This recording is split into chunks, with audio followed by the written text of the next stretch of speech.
Terre croisée continue et notre invitée ce soir est Marine Le Pen. Bonsoir Madame Le Pen, merci d'avoir accepté notre invitation. Vous appelez à faire du prochain scrutin des européennes un référendum contre l'Europe et un référendum contre François Hollande.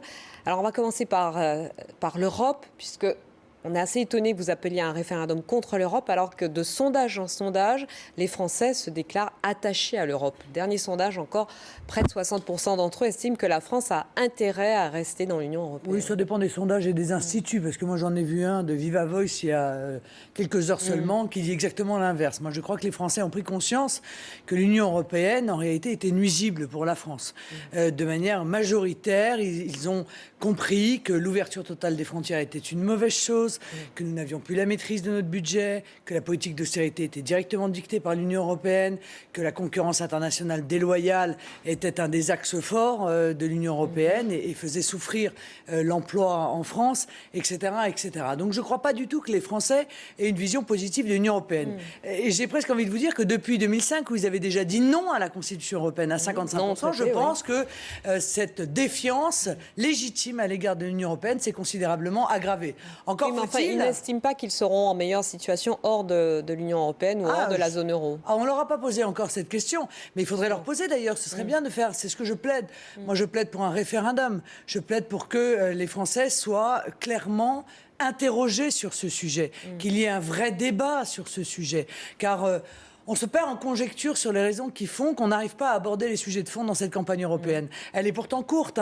Il y a des sujets, on les connaît. Je veux dire, il y a 5 grands sujets. La souveraineté, l'immigration, la politique économique, le budget, les frontières économiques. On n'arrive pas à aborder les sujets de fond. Justement, on est face à l'UMP et au PS qui sont dans la diversion, qui sont en permanence sur des sujets qui ne sont pas ceux qui intéressent les Français. Justement, est-ce que vous-même, vous n'êtes pas dans la diversion, Marine Le Pen, quand vous appelez les Français à en faire un référendum anti-Hollande pour obtenir derrière une dissolution? Vous vous trompez avec l'UMP, je crois. Non, je vous ai bien entendu, je vous ai bien écouté. Vous avez appelé encore le 1er mai aux Français de mettre le Front National en tête de cette élection. Parce que je pense que de manière à obtenir une dissolution de l'Assemblée nationale en France. Il y a un message politique très fort, mais évidemment, mais c'est tout à fait politique. C'est tout à fait politique pour une raison simple, c'est que si pour la deuxième fois, les Français expriment leur désaccord avec la construction européenne, ça veut dire qu'elle s'est construite depuis 10 ans contre leur volonté. Il faut donc revenir à une élection législative avec un mode de scrutin qui permette la représentativité du peuple, parce qu'il est inouï que depuis 10 ans, on soit dirigé notamment à l'Assemblée nationale par l'UMP et le PS, qui sont ensemble pour la construction européenne, alors que les Français seraient contre. Donc, je veux dire, je crois que c'est un processus démocratique que j'appelle de mes vœux. Pour l'UMP, pour le Parti socialiste, les Français sont dévots. Permettez-moi, si le Front National arrive en tête aux élections européennes, il faisait 6,5% il y a 5 ans. Bon, donc s'il arrive en tête à 23 ou 24%, c'est un véritable chamboulement total. Et si ce n'est pas le cas, ce sera un échec pour vous ? Écoutez, si les gens considèrent qu'arriver en deuxième position à un point près, par exemple, mettons, de l'UMP est un échec, je crois qu'on sera arrivé au bout de la normalisation, là, pour le coup. Et je vous pose la question à vous, parce que vous en faites un enjeu, manifestement, de cette première place. Je donne des objectifs aux Français, je leur explique la raison pour laquelle il est important de le faire et ce qu'on peut obtenir avec un résultat tel que celui-là. Alors, pour faire quelle politique, si vous étiez numéro 1 donc, de l'élection du 25 mai, pour faire quelle politique au niveau européen? Ah, mais très clair. Bloquer l'Union européenne, je l'ai dit, je l'assume. Moi, je n'avance pas masqué, je n'avance pas derrière des slogans creux ou vides de sens. J'avance derrière un slogan clair, non à Bruxelles, oui à la France. Tout ce qui va vers un renforcement de l'Union européenne, un renforcement de ses pouvoirs au détriment du pouvoir de la France et donc des Français, il faut s'y opposer. Tout ce qui peut empêcher qu'on aggrave la concurrence internationale déloyale, qu'on aggrave l'ouverture totale des frontières, qu'on aggrave l'immigration dans notre pays, que l'on aggrave le recours aux travailleurs détachés. Tout cela, eh bien, il faut le bloquer. Et je pense que nous pouvons le bloquer demain avec d'autres mouvements patriotes européens. Oui. Qui n'ont pas forcément les mêmes intérêts que la France. On sort de la zone euro ou pas? Vous maintenez Non, mais on peut la pas sortie sortir de la zone euro et l'abandon de la monnaie unique. Non, mais ça, c'est l'idée que nous défendons. Oui. Mais on ne peut pas l'obtenir au niveau du Parlement européen. Il faudrait l'obtenir au niveau des élections françaises. Bon, et c'est la raison pour laquelle j'espère en une dissolution de l'Assemblée nationale. Ça veut dire que si le Front elle n'a pas National lieu- vire en tête le 25 mai, mais qu'il n'y a pas de dissolution de l'Assemblée nationale française, vous ne pourrez pas mettre en Eh bien, pratique écoutez, cette politique d'une eh bien, sortie écoutez, de la zone euro. Si dans les 3 ans, l'euro n'a pas explosé, ce qui n'est pas gagné compte tenu du fait qu'il va de plus en On plus n'est pas mal, là. contrairement à ce qu'on nous raconte, Enfin, la zone euro va de mieux en il y aura mieux, une hein. élection présidentielle en 2017. À ce moment-là, on reposera ces questions fondamentales de souveraineté aux Français et ils feront leur choix. D'accord, donc pendant les 3 ans, finalement, vous n'aurez pas énormément de pouvoir pour mettre en place votre bloquerons programme. l'avancée de l'Union européenne. C'est fondamental. Nous bloquerons tout transfert nouveau de souveraineté.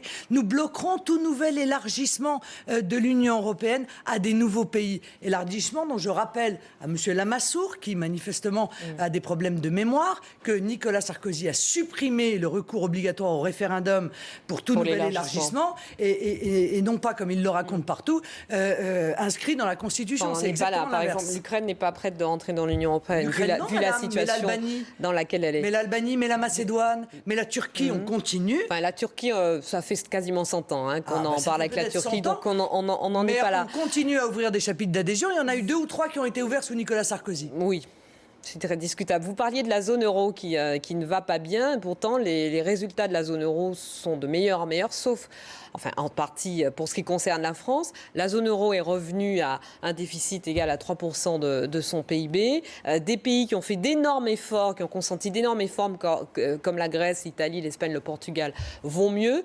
Et la France devrait se dispenser de ces efforts-là. Ils vont mieux, madame. Ils vont mieux, ces pays-là. Ils ont de meilleurs Ils vont mieux résultats. par Ils rapport- sont, pour Non, mais, l'Italie et la madame, Grèce, par exemple, par en rapport- excédent budgétaire, Non, mais- ce qui n'est pas le cas en excédent primaire, madame, ce qui n'est pas le cas de la c'est France. faux. C'est un mensonge. C'est un mensonge qui a été L'excédent primaire dénoncé. d'Italie et de la Grèce, Non, mais- c'est pas un mensonge. Hein. Madame, c'est un mensonge qui a été dénoncé par le Guardian, par le Wall Street Journal, qui a été dénoncé par la Tribune. C'est le Ça a Guardian été et le Wall Street considéré Journal, comme- vos références. Et la Commission européenne, Après, non, c'est libéral. c'est une tromperie. Le fait de dire que le déficit primaire de la Grèce était à 0,8% en excédent est un mensonge. Et la Commission européenne elle-même a admis que oui, elle avait changé la méthode de calcul avec la Grèce. La réalité, c'est que le déficit de la Grèce est de 8,7% du PIB. 8,7% du PIB. Oui. Et il ne cesse de s'aggraver, madame, d'année en année. Non, mais Comme la dette de la Grèce ne cesse de parlez s'aggraver de 2 chiffres d'année différents. en année. Alors ça dépend de quel point de vue on se place. Si vous êtes dans le fauteuil du banquier, madame, vous pouvez dire les choses s'améliorent. Oui, les créanciers essayent de récupérer un peu d'argent. Mais quand vous êtes dans le siège du peuple, La vous dette croyez que la s'aggrave, hein. situation s'améliore? 60% de chômage des jeunes, 30% de chômage, 50% d'augmentation de la mortalité infantile, la multiplication par 2 des suicides. Vous trouvez que la situation s'arrange? Moi, je ne le trouve pas, moi. Et je veux pas ça pour mon peuple. On va en parler avec Jean-Claude Dacier qui nous rejoint. Madame.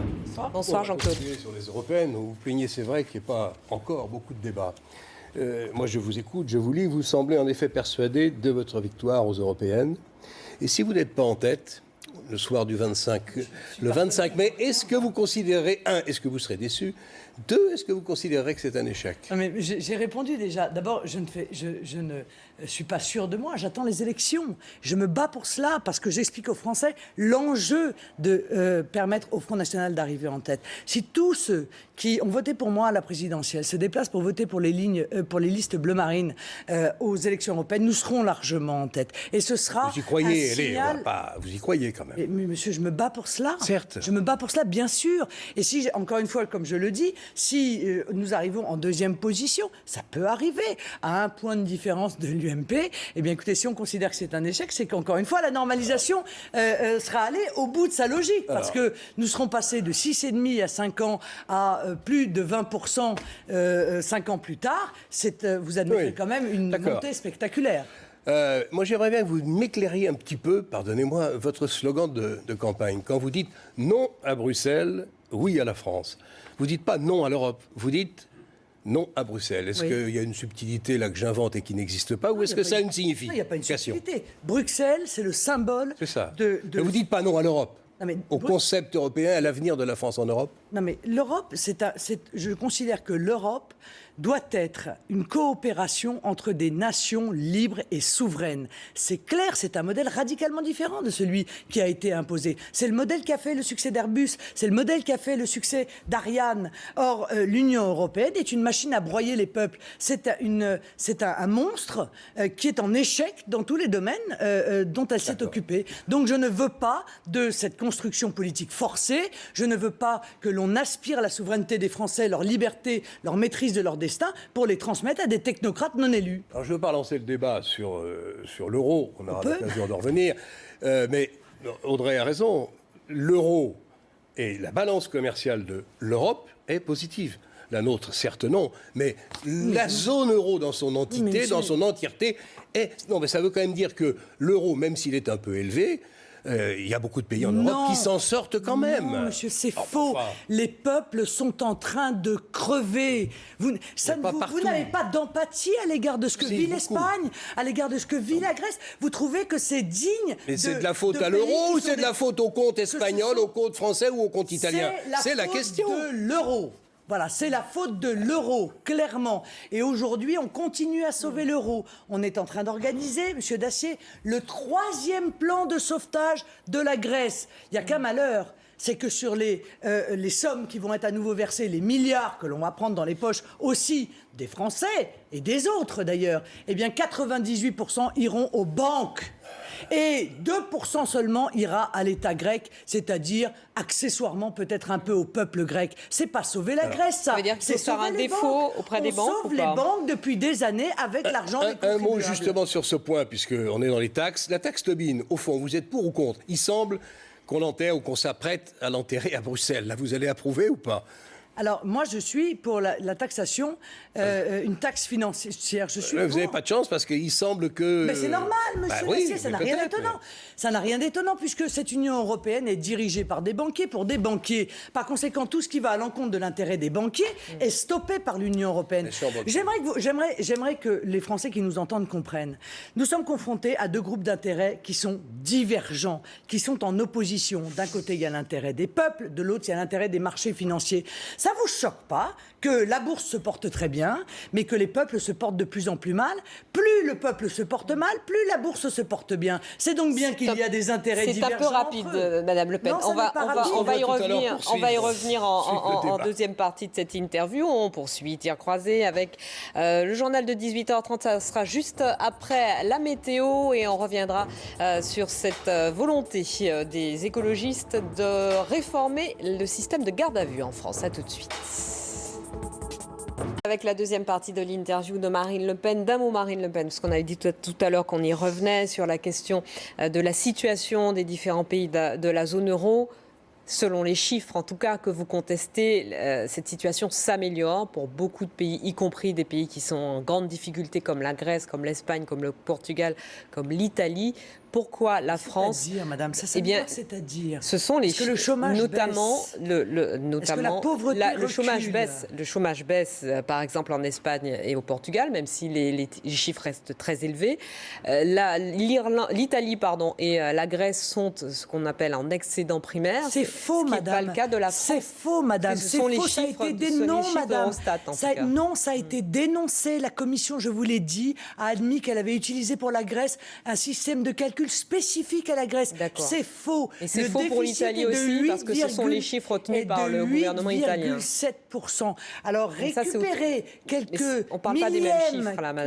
quelques millièmes d'amélioration des grands chiffres de l'État sur la ruine du peuple, je ne considère pas que ce soit une amélioration. Et ce déficit était de moins 12 en 2008, comme le déficit de la France était bien plus élevé. Madame, écoutez, on ne peut pas dire n'importe quoi. Vous ne parlez pas des mêmes chiffres. Le déficit public de la Grèce était de 9% du PIB en fait demi en 2011, 12,7% en 2013. Ça s'améliore pas, ça s'aggrave. Voilà, ça s'aggrave. Pourquoi? Parce que la politique d'austérité, partout où elle a été imposée, et ce sera le cas aussi pour la France, ne permet pas de résoudre les déficits, ne permet évidemment pas de faire reculer la dette, bien entendu. Et donc, elle contribue à contracter l'économie et à aggraver en réalité et les déficits et la dette. Alors, nous ne tomberons pas d'accord sur cette question. On va passer à un autre titre de l'actualité. C'est le retournement annoncé par François Hollande. Il est contredit par la Commission européenne pour ce qui concerne les prévisions de déficit, mais conforté pour ce qui concerne le chômage, puisque la Commission prévoit une inversion de la courbe du chômage en 2015. J'imagine que vous êtes moins optimiste. Non mais madame, la Commission s'est toujours trompée. Toujours. Ça fait 10 ans que la Commission est aux manettes de la zone euro. La zone euro est le trou noir. Le trou noir ce sont les gouvernements de qui la se croissance trompent, en donnant des du prévisions trop monde. optimistes. Le trou noir, ça fait 10 ans que l'Union européenne n'a pas vu la croissance et par conséquent, compte tenu, encore une fois, des règles d'austérité qui sont imposées, elle ne la verra pas. Le chômage augmente d'année en année, la pauvreté augmente d'année en année, les services publics reculent. Voilà, c'est la réalité de l'Union européenne, elle est là. Et ça allait mieux avant. On peut toujours. Est-ce que ça allait mieux avant que les pays de l'Union européenne construisent cette union? Ça allait mieux avant le traité de Maastricht, ça allait mieux avant le traité de constitution mais bien sûr, européenne. madame, ça allait mieux. Le chômage de masse dans les simple. années 80, c'était mieux qu'aujourd'hui. Écoutez, c'est simple. La balance commerciale, la balance du commerce extérieur, nous étions excédentaires avant l'euro et nous sommes déficitaires depuis l'euro. Alors oui, effectivement, ça allait mieux avant l'euro. L'Allemagne est excédentaire de 200 milliards d'euros. Les Pays-Bas sont excédentaires. Madame, l'Allemagne a construit l'euro sur le modèle du mark. C'est leur monnaie. Et d'ailleurs, Madame Merkel nous le dit, l'euro fort protège la vigueur des exportations allemandes. Mais aussi la vigueur des exportations françaises. Les résultats de la France sont meilleurs. Les résultats de la France sont meilleurs en termes d'exportation depuis 2 ans. L'euro fort n'est pas le seul bouc émissaire, la seule cible française. Et je suis désolée de vous dire que si la balance commerciale, si le déficit, car nous sommes toujours en déficit, permettez-moi, si le déficit de la balance du commerce extérieur est moins important cette année, ça n'a strictement rien à voir avec l'action de quelques gouvernements, que ce soit, c'est dû à l'hiver doux. Voyez-vous, parce que l'hiver doux a entraîné une baisse de 20% d'utilisation et donc d'importation du pétrole. Et c'est cela qui nous permet d'afficher des résultats plutôt moins mauvais que d'habitude. Donc ça n'a rien à voir avec la politique qui est menée par le gouvernement, j'en suis désolée. Le 1er mai dernier, vous avez prononcé votre discours traditionnel du rassemblement du 1er mai dans un style très personnel. Hein. Vous avez demandé aux Français, vous qui avez voté pour moi, ne me décevez pas, soutenez-moi, etc. C'était vraiment vous en première position. C'est la rencontre d'une femme et d'un pays ?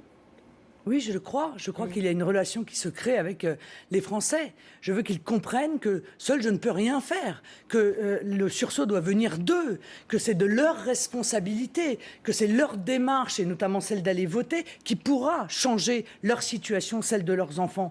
Car sinon, nous n'y arriverons pas. S'ils n'utilisent pas l'arme qu'ils ont encore, qui est le bulletin de vote, alors un jour, on supprimera ce bulletin de vote. D'ailleurs, on voit bien que la tendance de l'Union européenne n'est pas vers plus de démocratie, elle est plutôt vers moins de démocratie. Merci Marine Le Pen, vous restez avec nous. On reçoit de nouveau Jean-Claude Dacier. Jean-Claude. Pour parler, si vous le voulez bien, de délinquance, il y a une étude intéressante dans le Figaro de ce matin qui, semble-t-il, échappera à la polémique parce qu'ils ont comparé les chiffres de 2013 et de 2014, donc avec la nouvelle façon de compter de M. Valls. Ces chiffres sont en forte augmentation, et notamment les violences physiques. Alors, est-ce qu'il faut continuer d'embaucher des gendarmes et des policiers ? Moi, j'aimerais bien savoir ce que vous feriez si demain, coup de baguette magique, vous arriviez au ministère de l'Intérieur. Qu'est-ce que vous faites pour, alors cette fois, essayer d'inverser cette fameuse courbe ? Alors, d'abord, je maîtrise mes frontières. J'arrête l'immigration. Il faut faire ça toute seule. Je remets en place... si. Vous savez ce que disait le général de Gaulle des traités, hein. Bon, d'accord. Renvoie chez eux les étrangers condamnés. Donc je reviens sur la suppression de la double peine qui a été imposée par Nicolas Sarkozy et qui est aujourd'hui critiquée d'ailleurs à demi-mot par l'UMP. Je revois intégralement les objectifs qui sont donnés à la chaîne pénale, car les policiers n'ont pas les ordres. C'est aussi simple que cela. Les prisons les places de prison ne sont pas suffisantes. Il faut donc en construire. Il ne faut pas adapter le nombre de condamnés aux places de prison, mais adapter le nombre de places de prison aux condamnés. La tolérance zéro Oui, la en tolérance zéro. Ça a très bien marché. Vous savez, dans tous les pays développés, la délinquance, madame, dans tous les pays développés, la criminalité et la délinquance baissent. Tous.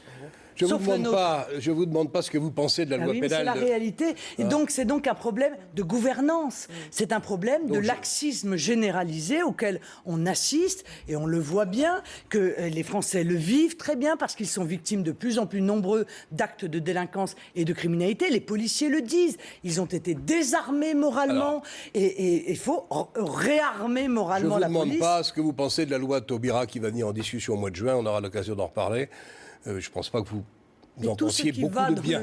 Et tout ce qui va dans le sens d'un laxisme est un signal lancé à la multiplication de la délinquance et de la criminalité. Bien, Madame Le Pen, je voudrais qu'on parle tout de même, il nous reste 2-3 minutes, de l'Ukraine et puis même de la Syrie.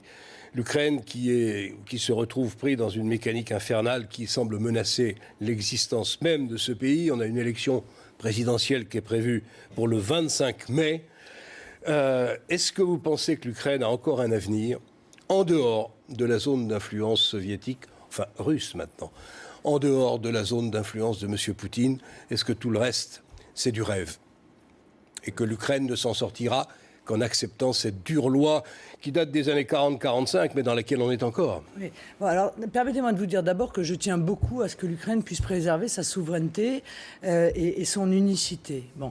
Mais que, je l'ai dit dès le départ, dès les premières manifestations à Maïdan, que le seul moyen pour l'Ukraine, compte tenu de la situation, c'est un fédéralisme qui permette à chacune, à l'époque il y avait 3 régions encore, à chacune des 3 régions d'avoir une large autonomie de gestion. C'était le seul moyen pour que l'Ukraine reste un pays. Car sinon nous partions à la guerre civile. C'était une évidence, c'était inscrit. Et c'est évidemment ce qui est en train, hélas, de se passer. Alors ne désespérons pas, le pire n'est jamais sûr. On peut encore envisager que tout le monde se mette autour d'une table et réussisse à arriver à cette solution qui m'apparaît la seule possible aujourd'hui. La Syrie. Là encore, il y a une élection présidentielle qui s'annonce dans une situation qui est inextricable. Enfin, on comprend à peine ce qui s'y passe. Est-ce qu'au fond, vous ne pensez pas que Bachar el-Assad, s'il se maintient, est la moins mauvaise des solutions? Ou est-ce que vous croyez aux vertus de la démocratie dans un pays déchiré entre 1000 factions? Non, je pense que la démocratie ne sera pas la réponse au problème qui déchire la Syrie. Le problème qui déchire la Syrie, c'est le problème de la confrontation de 2 modèles. Un modèle laïque et un modèle qui est un modèle religieux fondamentaliste. Voilà. C'est le même problème d'ailleurs dans lequel s'est retrouvée la Tunisie, dans lequel s'est retrouvée l'Égypte. Votre choix?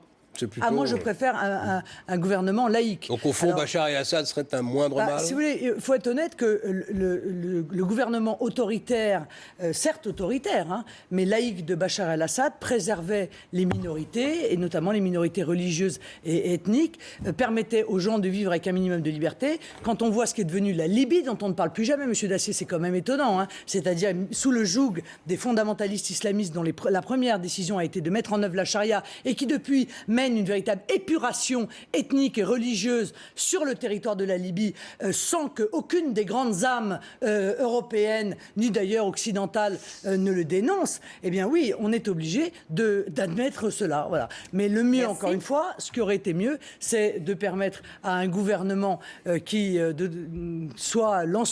représente l'ensemble des sensibilités de se constituer. Ça n'a pas été le choix des États-Unis, mais il faut dire que les États-Unis se trompent à peu près à chaque fois quand ils interviennent à l'international. Merci beaucoup Marine Le Pen d'avoir répondu à nos questions. Tir croisé continue sur iTélé dans un instant avec